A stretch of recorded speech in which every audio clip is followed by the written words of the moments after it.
Are you someone who feels insecure, unsure, afraid to be yourself, afraid to show up as yourself in situations and social settings, causing you to change who you are with the hope that you're more accepted?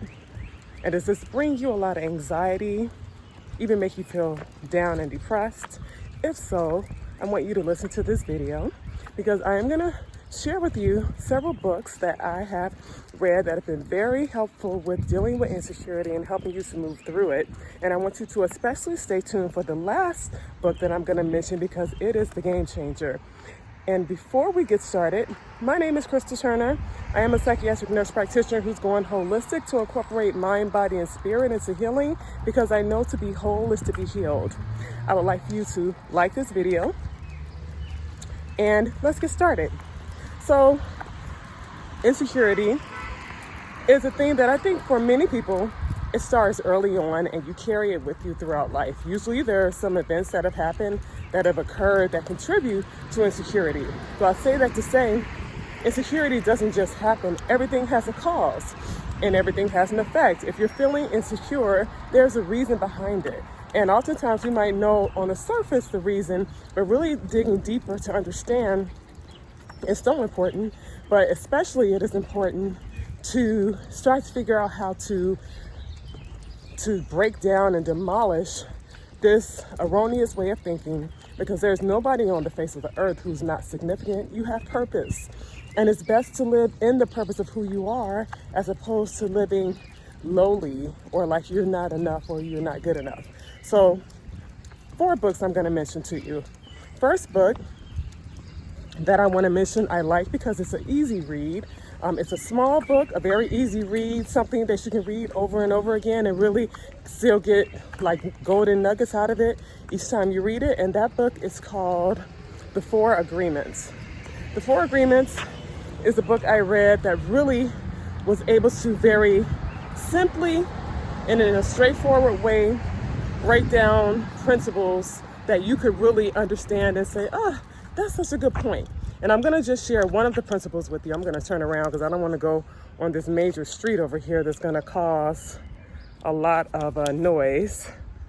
So yes, never take anything personally. It's the first principle or one of the principles in the 4 agreements. Never take anything personally. Why do I think this is important when you're dealing with insecurity? Well, I know that oftentimes when you're dealing with insecurity, you can take a lot personally because you're tying everything back to a lack of your own self-worth or your self-ability based on the responses of other people, or you avoid doing things with the concern of what other people might say. And if you come into that space thinking, I don't have to take anything personally, it's important because it takes a lot of power away from other people, right? And often, also, when you have dealt with insecurity, when I mentioned that everything comes from a place, oftentimes there's been people in your life, especially early on, that may have, hurt you in some kind of way or put the thought in your mind or the belief in you in some way that you're not good enough. Like it can come from some of those relationships and experiences that you've had with people who maybe you did see in a very positive way, but they didn't see you that way. And that hurt, and that was something you began to believe. And so the way that these people have treated you or the experiences you've had, you can take it personally. But one of the reasons why it's really mentioned not to take these things personally is because oftentimes people who are responding or reacting in a poor way, a poor manner, it's not a reflection of you, it's usually a reflection of them. So an example of that could be if someone comes in a space with you and they try to project this idea that you're not special or you're not good enough, well, what it could really be about is deep down within themselves, they don't feel good enough. So understanding that oftentimes, and I would say all the time, a person's behavior is a direct reflection of what they're going through and how they see themselves. And oftentimes they're seeing people through that same lens and that same mirror. So this is why it's important not to take things personally, not to let other people's behavior then be a reflection on you, in who you are. So that's number one. One of the points that's made in the 4 agreements. There are 4 points made in the 4 agreements, but that's one of the ones I wanted to share with you. The second book that I think would be really helpful to read is a book called The Body Keeps the Score. The Body Keeps the Score, and I'm forgetting the author's name, but if you were to Google The Body Keeps the Score, you will come to his book. This book is a great book because it helps to give a lot more context around trauma and how the body and how you may be responding. You may see yourself in some of these ways. And why do I mention that? Not everyone who's dealing with insecurity has experienced trauma, but many have. Many people who've experienced trauma deal with insecurity.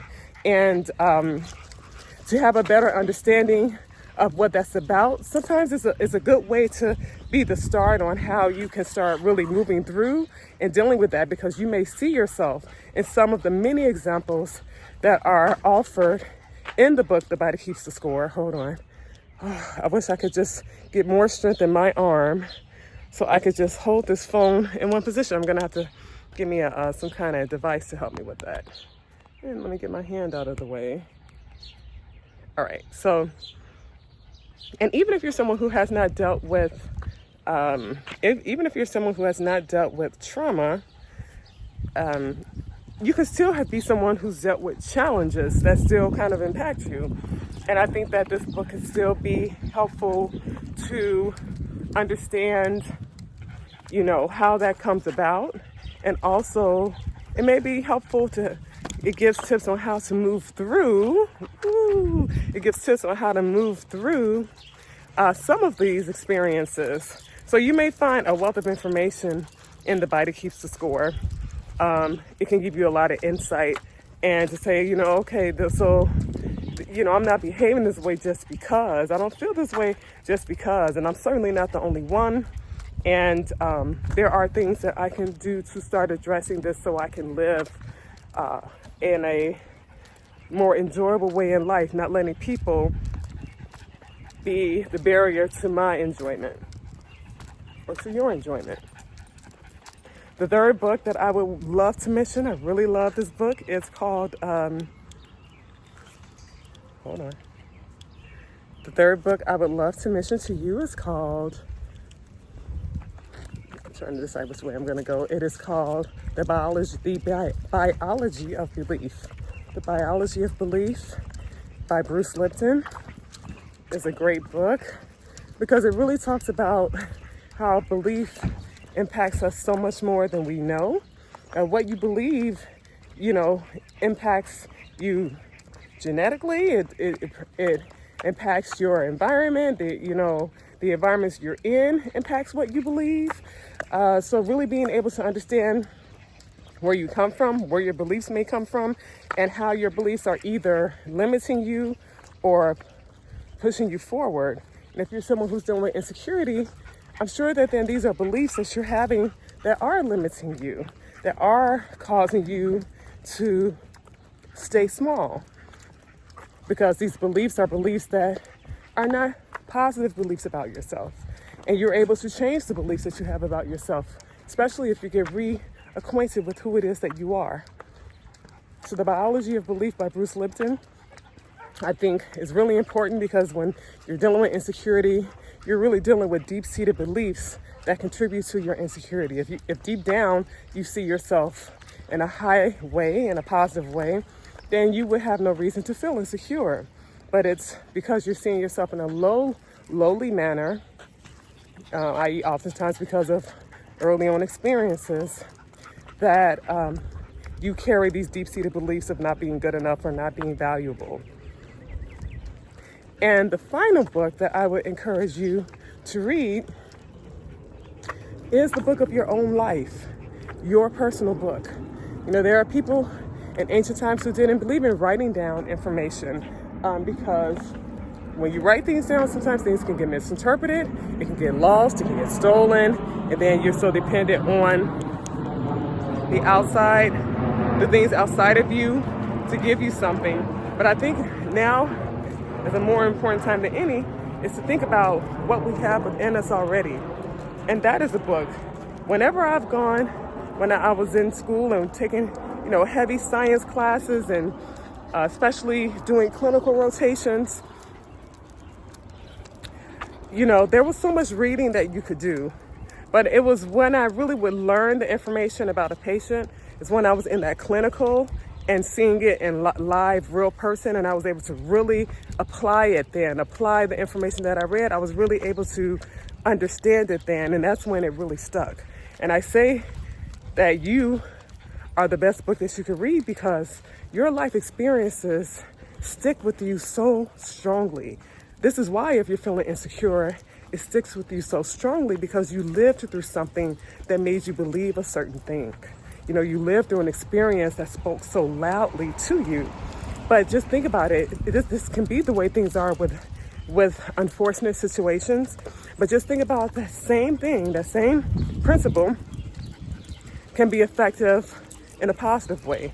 If you begin to live your life through positive experiences, allowing yourself to try and redefine who you are in a lived, live, right now type of way, then it helps to unravel the information you had before and to live with something new today.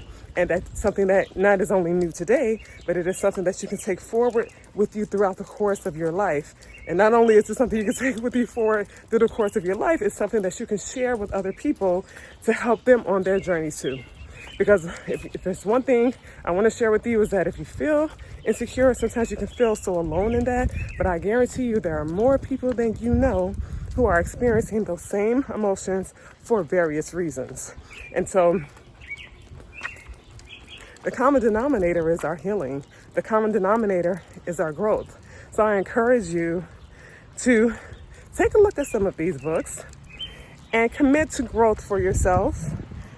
If you want support in committing to growth, I am doing a 5-day mini challenge, individual mini challenge with a handful of people where we take a small goal that you have and we work with it for those 5 days for you to experience some growth, experience some expansiveness for yourself, and, to get a broadening of life.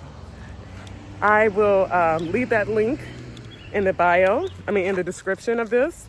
And if you have any comments, I would also encourage you to leave them down in the comment section. And I will see you in the next video. Take care.